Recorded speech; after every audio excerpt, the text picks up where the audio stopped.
जनमानस तक और भी बड़े व्यापक स्तर पे लेके जाएं।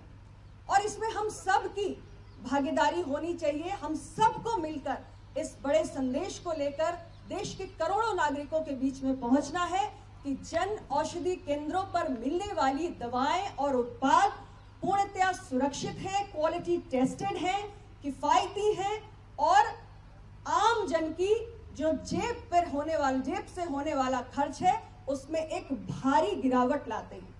अभी थोड़ी देर पहले इस कार्यक्रम के शुभारंभ से पहले सचिव महोदय, मैं और हमारे रवि दधी जी हम बैठकर एक सूची देख रहे थे कि जो आम तौर पर रेगुलरली जो दवाएं हमारे आम जन खरीदते हैं, कभी डायबिटीज की, कार्डियोवैस्कुलर डिजीजेस की, ब्लड प्रेशर की, या एंटीबायोटिक्स हैं, या हमारे पैरासिटामॉल से जो रोजमर्रा में खरीदी जाने वाली दवाएं हैं, अगर हम उनमें देखें तो खर्च की कितनी बड़ी कटौती होती है। मैं एक तो उदाहरण आपको जरूर देना चाहूंगी कि सामान्य रूप से कैल्शियम और विटामिन डी की टैबलेट्स हम सभी लेते हैं, और उसमें एक प्रधानमंत्री जन औषधि परियोजना के केंद्र पे अगर जाके आप दवा लेंगे तो उसकी कीमत आती है 7.70 रुपए।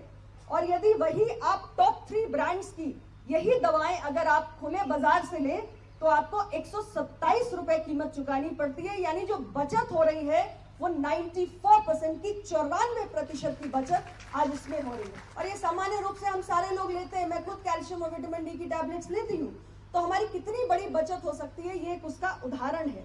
इसी प्रकार हमारी डायबिटीज की मेडिसिन है ग्लाइम्पेरिड करके, जो 5 रुपए 50 पैसे में हमें जन औषधि केंद्रों में मिल रही है। और अगर सामान्यतः हम ब्रांडेड टॉप 3 ब्रांड्स की अगर मैं बात करूं, अगर लें तो वो दवा हमें 62 रुपए की पड़ती है, यानी कटौती हमारी 91% है। और ऐसी बहुत सारी दवाएं हैं, सूची बहुत लंबी है, लेकिन मैंने सिर्फ आपकी समझ के लिए इसका जिक्र किया कि कितना बड़ा इसमें सर्व कल्याण का भाव है और सरकार की कितनी पुनीत भावना है कि हमें देश के अंदर सस्ती के साथ साथ क्वालिटी हेल्थ केयर, क्वालिटी स्वास्थ्य सेवा उपलब्ध करानी है। और उसमें ड्रग्स का, हमारी दवाओं का एक बहुत महत्वपूर्ण कंपोनेंट है और इसलिए ये पूरी कवायद की जा रही है।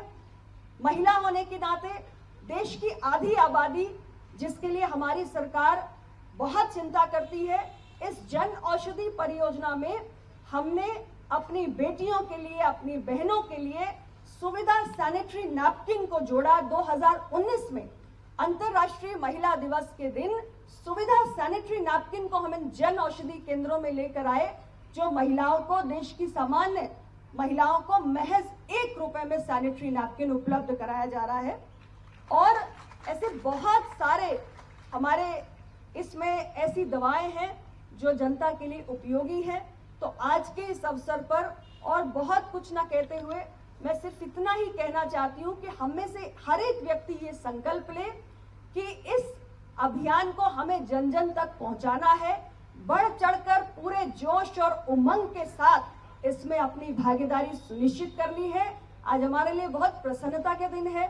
माननीय मंत्री श्री नड्डा जी स्वयं ये जो हमारे प्रचार वाहन है इनको हरी झंडी दिखाकर रवाना करेंगे और पूरे एनसीआर रीजन में ये वैन जाएंगे। इसके साथ ही पूरे देश के अंदर सभी राज्यों के राजधानी क्षेत्रों से लेकर अलग अलग जिलों में भी बहुत सारे कार्यक्रम आयोजित किए जाएंगे। तो जितना भी संभव हो हम सभी को उसमें प्रतिभाग करना चाहिए बढ़ चढ़ के, और प्रधानमंत्री जन औषधि परियोजना के फायदों को, लाभ को आम जनमानस के बीच में पहुंचाना चाहिए। और इसके साथ ही हमने, क्योंकि डिजिटल हेल्थ की तरफ भी हम तेजी से बढ़ रहे हैं, तो हमने एक आम नागरिक के लिए एक जन औषधि सुगम पोर्टल भी लॉन्च किया है। ये एक ऐसा पोर्टल है जिसके माध्यम से कोई भी सामान्य नागरिक उसके नजदीकी में कौन सा जन औषधि केंद्र उपलब्ध है उसके बारे में भी जानकारी कर सकता है।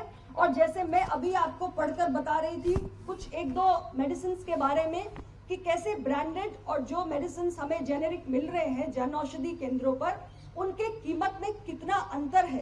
तो यदि कोई नागरिक कंपैरिजन करना चाहे, तुलना करना चाहे कि मैं ये दवा जन औषधि केंद्र से लूं और टॉप ब्रांडेड मेडिसिन लूं तो मेरा कितना उसके कीमत में अंतर होगा, तो वो कंपैरिजन करना भी उस पोर्टल के माध्यम से संभव है। तो इसलिए हमें इसके बारे में भी जागरूकता फैलानी चाहिए, क्योंकि अगर हम चाहते हैं कि हमारे ज़्यादा से ज़्यादा लोग इसका फायदा उठाएं, तो जागरूकता ही सबसे बड़ा और महत्वपूर्ण कदम है। तो हम आइए, हम सब मिलकर इस अभियान को सफल बनाएं। आप सभी को इस अवसर पर बहुत ढेर सारी शुभकामनाएं और बहुत बहुत बधाई, बहुत अभिनंदन। जय हिंद।